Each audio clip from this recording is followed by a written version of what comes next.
We have another guest.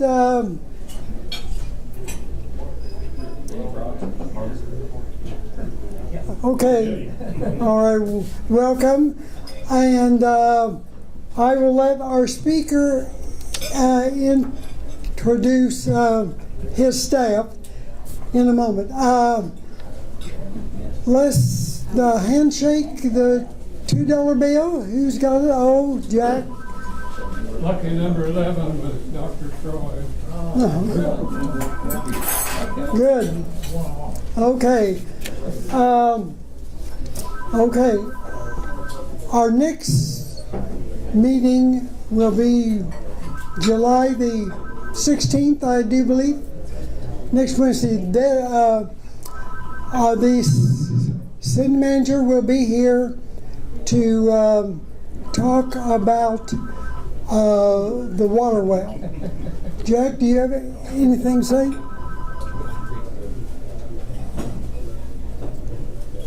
No? Okay. And that will be our last meeting until August the 13th. Am I right, Lynn? That's the second Wednesday in August. Yeah, the second one, which will be the House Speaker Jeff Hickman will be here to give us a talk. Is there any other business before we have our program? We were listening to the phone ring back there. What did you say the last meeting would be? Next week. Next week, July the 16th, and then we will adjourn for 3 weeks. And then we'll meet August the 13th, right? I'm thinking 16. Oh, well, August, Wednesday's 13th. huh? 13th You're Wednesday. right. Okay, August the 13th is when we'll meet again. Okay, and if there's no further business, or I will have Will Hundl. Is that right, Will? Close enough. Close enough. Will was raised on a corn and cotton farm along the Texas Gulf Coast, just outside of a small town called Wharton, Texas. His agricultural background includes row crops, hay, and cattle. Will graduated from Texas A&M University with a bachelor's in agriculture economics and a master's also from Texas A&M. He has been employed with the U.S. Department of Agriculture, with the National Agriculture Statistical Service for over 25 years, serving tours of duty in other NASS field offices located in Texas and South Carolina.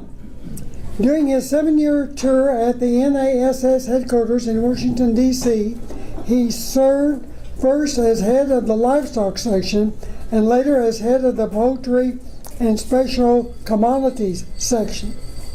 While serving in those roles, his primary responsibility was the issuance of various national livestock and poultry reports. A state statistician for the Oklahoma field office since February 2006, Will has focused his efforts to deliver the message of Oklahoma agriculture through official statistical compiled from data provided by local farmers and ranchers. Agriculture is the pulse of the nation. Without a safe, secure, and healthy food supply, no one survives. Will and his wife Paula live in Edmond, Oklahoma, and they have 3 children. Will, welcome.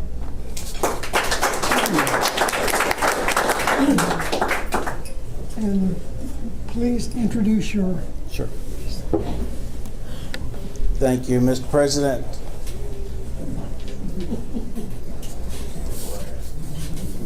Before I begin, I would like to thank the Kiwanis Club for the opportunity to come visit with you this afternoon. You know, it's one of the best pleasures of my job to come out and visit with small groups, large groups, but it's the small groups that I enjoy the most because I get that one-on-one relationship and the visit with some people that kind of remind me of some of my childhood days. So I appreciate that opportunity. Before I do begin, I'd like to introduce some of my staff. First, I'll introduce Carla Whitt. She is our state survey coordinator. She's solely responsible for keeping our field staff coordinated, organized, prepared, trained, so that they can gather the correct and accurate statistics that we need the most in the office. Next, I'd like to introduce three of our field enumerators, some of which you may have already seen or had the event to encounter with during our June survey. First, I'll have Denny Frost, Barbara Case, and Margaret Kalecki. Ladies and gentlemen, these folks are the ones that really do all the work. They're the ones that go out and visit with farmers and ranchers across the state, across all locations, across all commodities, and they collect the data that come back to our office that we get to analyze. My job is not so hard. You know, I get to come out and visit with you. I get to visit with them. I get to see all the things that happen in agriculture, and I get to publicize what we do. And there's only one thing that we do. We collect, compile, and issue commodity statistics for U.S. agriculture. It gives me great pride and joy to do that here in Oklahoma. And I think since the 8 years that I've been here in Oklahoma, we've not only taken the U.S. statistics and republished them, but we've also been able to redefine some of the publications and format them into an industry-specific publication that we can deliver back to the farmers and ranchers. Some of those you may have seen: the Wheat Review, the Cotton Review, the Cattle Review, the Hay Stocks Review. So there's some of those things that we try to take out of our national reports. Instead of combing over the 540 reports that we issue every year at the U.S. level, that I pulled the data pieces out of those and put them into one uniform packet that we can communicate back to the farmers and ranchers. How many of you are involved directly in agriculture? A few of you. How many know what USDA NAS is or does? Great. But I got a little work to do here. As I mentioned earlier, we go out and collect statistics, or data rather, data from farmers and ranchers. Some of it's on a quarterly basis, some of it on a monthly basis. We do issue a crop and progress condition report every week. Kind of gives an idea of what the weather situation is like, what the soil moistures are like, what the crop progress and conditions are like. That's probably the most highlighted report that we issue on a weekly basis. Some of the more prominent ones that we issue, most people look at, are our crops and stocks report. In fact, if you've been paying attention to the media, June 28th, we've issued our hogs and pigs report, and then June 30th, we came out with our acreage report as well as our quarterly stocks report. So what do those do? How many of you use GPS or road maps or any type of electronic device to get you from point A to point B? Quite a few of you. That's what NAS does. That's the simplest way to put what NAS does. We create the roadmap for agriculture. We're the ones that provide the indicators of where the detours are at, which direction the roads are moving, where the capitals are at. Aside from those types of monumental features, we provide the roadmap. Sometimes they're not always as timely as we like. Sometimes we run into budget situations and we have to cut programs. Sometimes what we've done 50 years ago doesn't meet what we're doing today. In that event, and I'll give you the instance we're working on now with the canola industry. Our acreage here in Oklahoma, in Southern Plains, has really expanded over the last 4 or 5 years, and there's potential to grow way beyond that. But the NAS program was all based on the spring canola acres up in Montana and North Dakota. So we're actually about a quarter behind on reporting accurate data that's more relevant to the growers for the canola industry. So what we're trying to do now is swing back that quarter data to where it falls more in line with what the wheat estimation program is. That follows more what the biological and chronological order of the crop progress is for wheat. There's other items that we're looking at. I'm sure most of you have heard the story about the virus in the hog and swine industry. I mean, the way we collect data and have been collecting data for a number of years is not picking up the death loss that's calculated in those hogs and pigs numbers. So we're trying to reevaluate some of the information that we already are collecting and try to reroute it into a method that's more relevant and can help impact or measure the impact of what the disease situations are in the hog industry. One thing, if I don't know that I have enough of these, but one thing we do every year is put together all the statistics for both crops, livestock, poultry, anything dealing with agriculture in Oklahoma. We put it together in this annual bulletin. Aside from that, every 5 years, we issue the Census of Agriculture. This is the most comprehensive data set on agriculture at the county level across the entire U.S., as well as some of the U.S. territories, Guam and Puerto Rico. This right here is what I refer to as the Bible of agriculture. Policymakers, community developers, community mayors, community planners, they can use this information to help apply for grants within USDA and other areas of the federal government. Rural development issues more funds. In fact, we've issued a little over $2.3 million here in the last 4 years to help develop the broadband infrastructure out in western Oklahoma. They take care of a lot of the rural water systems. They can help put school buses and ambulances and fire trucks in some of the rural communities. But they've got to have this information to help determine, since they are part of the USDA, to help determine the base of where is our farming and our rural population. Are we thriving? Here in Woods County, you're number 4 in acreage in terms of the state acreage for farmers and ranchers. We got Texas County, Beaver County, and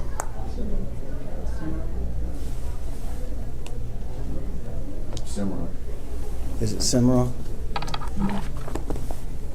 Those three are all the same size.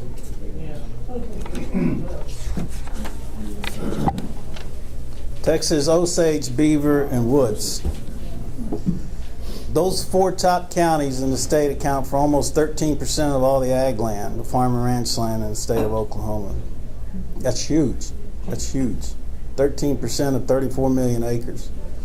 So when we can put statistics like that involved, and hopefully communities such as Alva and some of the other ones surrounding Alva, when they're in need of special services or need that extra help to develop some of their problem areas, whether it's school improvements or utility improvements, hopefully we have some information that they can use to help support their writing or submission of grants back to USDA.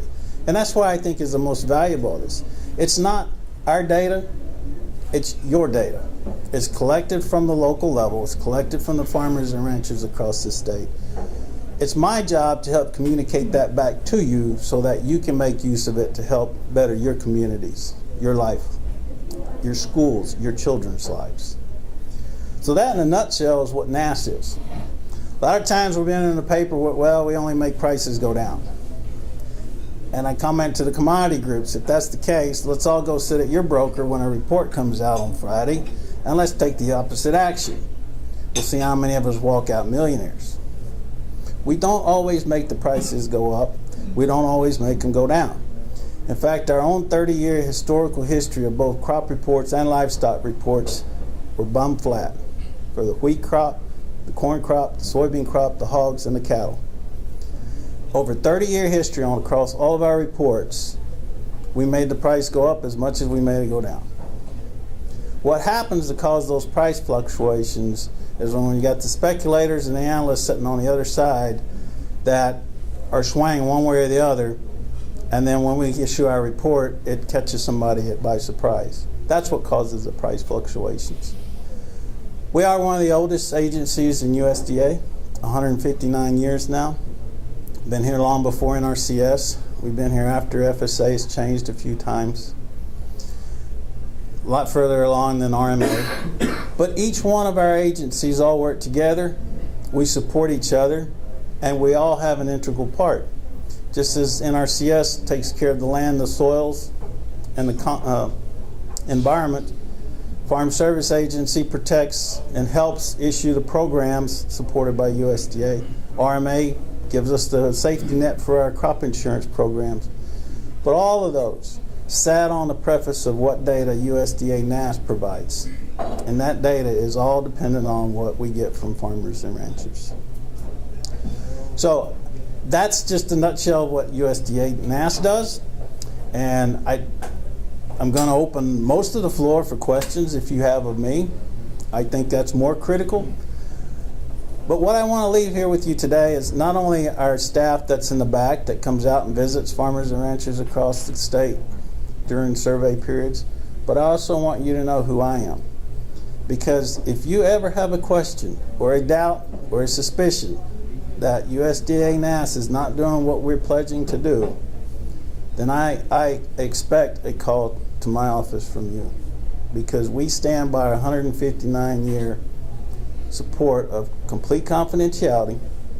I've been to the lockup boards in Washington, D.C., participated in the cattle and the crop production and the hogs reports, and I can tell you, if you get out of there ahead of the reports, you must be a little ant or a cricket, because there's no way you can get out of those armed guard, double doors, locked, with no communication attached to that building. So what I'm saying is it's virtually impossible for someone to leak out crop or livestock information ahead of the market. Confidentiality we harp on all the time. Every one of us, even our enumerators, we have to go through a training, confidentiality training and signature page every year. We have to recertify. They upped the penalty to where it used to be 5 years and $250,000, and now it's 10 years, and I can't remember what the limit is. It's far more than I want to participate in, because I have 3 kids I'd like to see grow up. Yes, sir. You brought up something that I remembered from about maybe 20 years ago. We had a person in Washington, D.C., or USDA had a person in the statistical division, and had some friends back here, and they were getting advance notices of crop reports or some kind of reports. And there was some time served and so forth. The person was convicted. What has changed in the last 20 years to prevent that from happening? The different layers of the way the information starts, you know, at the local level, whereas we get the information, we review it for integrity, and then we compile an estimate. There's, until the people that are at the actual board that sets the U.S. level, they're the only ones that are locked up. They're the only ones at that point in time that are in that locked facility that know what every state's yield or inventory or acreage is going to be. I know what we said in Oklahoma for numbers, but that does not mean that that number will be changed when it gets to the board process. So for me to share it with anyone in here would just completely be pure speculation. I don't have the final say of what Oklahoma's numbers are. Did that answer your question? Yes, I figured some things had changed, but I didn't know. There's 4 levels of security now that you have to go through, and each one has a different level of hierarchy. So I know what we do here in Oklahoma, but what we do may not be what actually comes out in the report once it is released. Yes, ma'am. 2-part question.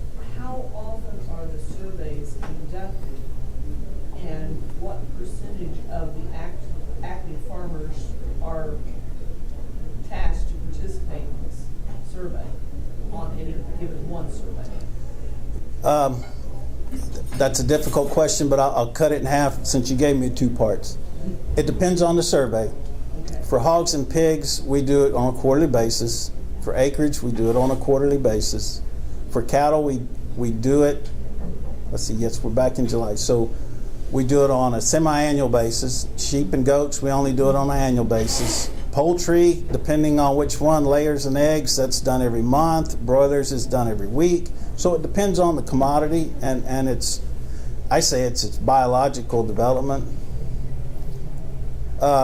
What percent of the producers, it depends. When we do our grain stock survey with every quarter, that's a complete census. So we're expecting reports from all grain facilities. And I can tell you that here in Oklahoma, we've done a tremendous job in the last 4 years. We've gotten everybody on board now. And I think, I'm going to knock myself on the head here, but I hope that it's because I go out and visit with them and they know who I am and what we do, and I know who they are. So I think it's building that relationship and that trust where people understand that, you know, it's not something I'm grabbing their data to go give it to somebody else, because I can't do that. Yes, sir? What, you said the Bible, The census? 5-year census. What was the last time it was taken? This is 2012. So anytime, any operation that can produce or has the potential to produce $1,000 of sales, agriculture sales, anytime between January 1 of 2012 and December 31st of 2012 would have been considered a farm.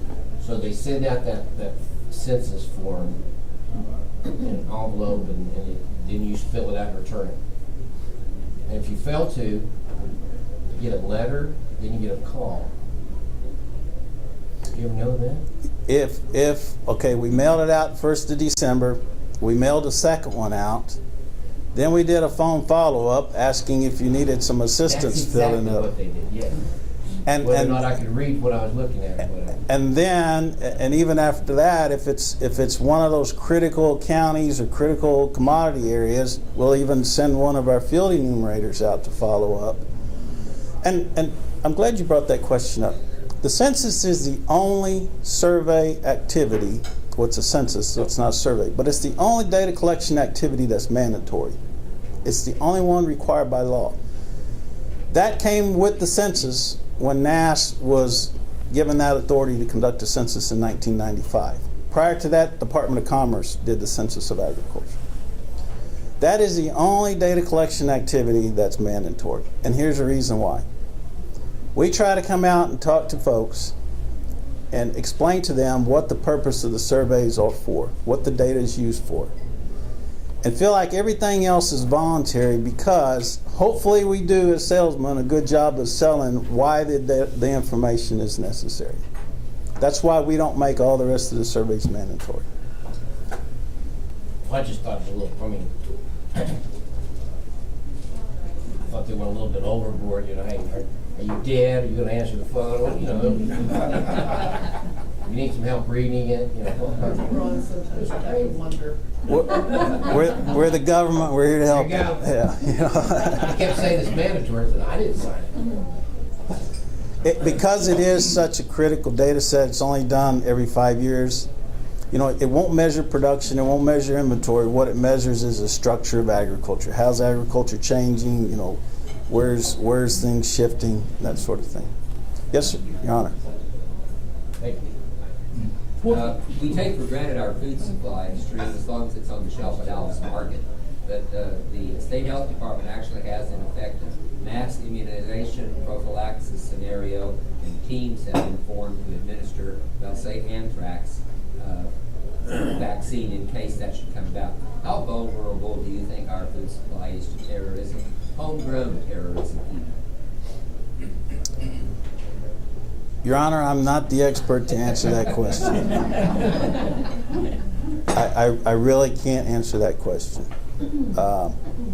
I do know just from some of the other meetings that I've sat in on the Food and Agriculture Council and some of these other agencies, you know, with the recent issue that we're having in the swine industry, you know, we all thought that was a pretty sound, biologically sound, secure industry, and you know, the virus has to come from somewhere. You know, it's And we're not talking about it all just happening in one county or one facility. I mean, it's coming across the country. So stuff is getting transported somewhere. So I really can't answer that question. Makes you weary, though. Well, it is worrisome with, Americans leaving and going to these jihadist sites and training and then coming back to the United States. So really going to have to be conscious. Well, and it's great with a lot of respect for individuals when we come out or we call. Actually, we have one of the 6 call centers. We're fortunate to have one here in Oklahoma. It's in our office. We support the Southern Plains region. And I respect the fact that producers don't want to give information over the phone or even when our field enumerators come out and they start prompting them for questions. My family's all in agriculture. My mom had a terrible time trying to fill out the census. She doesn't understand it. She didn't want to do it. She didn't know why the government wanted to be in her business. So I respect that and I appreciate that. And that's why I'm asking you, if you know some people that have a problem with it, call me. If I have to come out and visit with you myself, I usually have my official ID, my confidentiality certificate, everything on me. So I want to make sure that we understand the value of the information and as much as we protect it. I mean, once the information comes into my office, the names and addresses don't matter to me. I could care less. I don't need that. I need the data. That's what's important to me. And for me to have any one person's data is not going to do me any good. I need the aggregates, right? I need to know what the state's doing or the county. So I often tell folks, it's harder, it's tougher for me to have your information because now once I have it, I have to protect it. And then once I'm done using it, I have to destroy it. I'm required to destroy it to where no one can put it back together and make any use of it.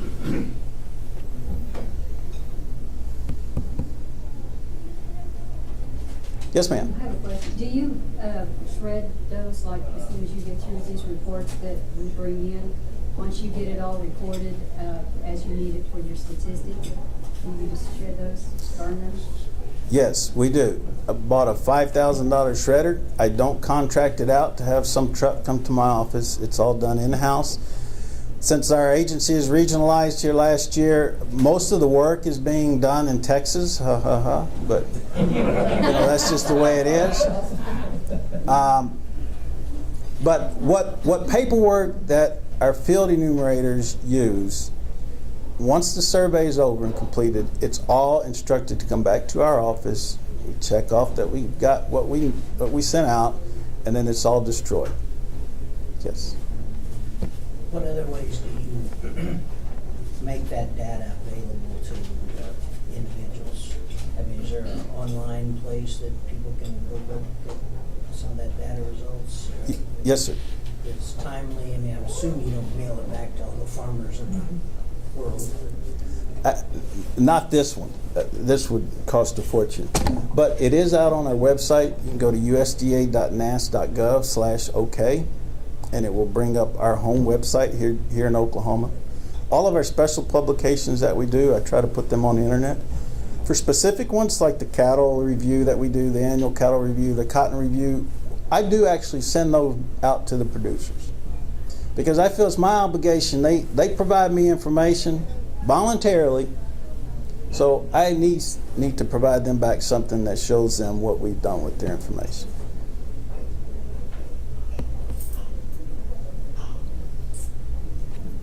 Anyone else? Well, again, I thank you so much for the opportunity to come visit with you. I am your state statistician. I'm a federal employee. I work for you. So if there's anything you need from me, please don't hesitate to call. I want to be your friend. Whether you want to be friend with me or not, but I do work for you and I do support your information. So I will be honored to help you in any way I can. Thank you. Thank you.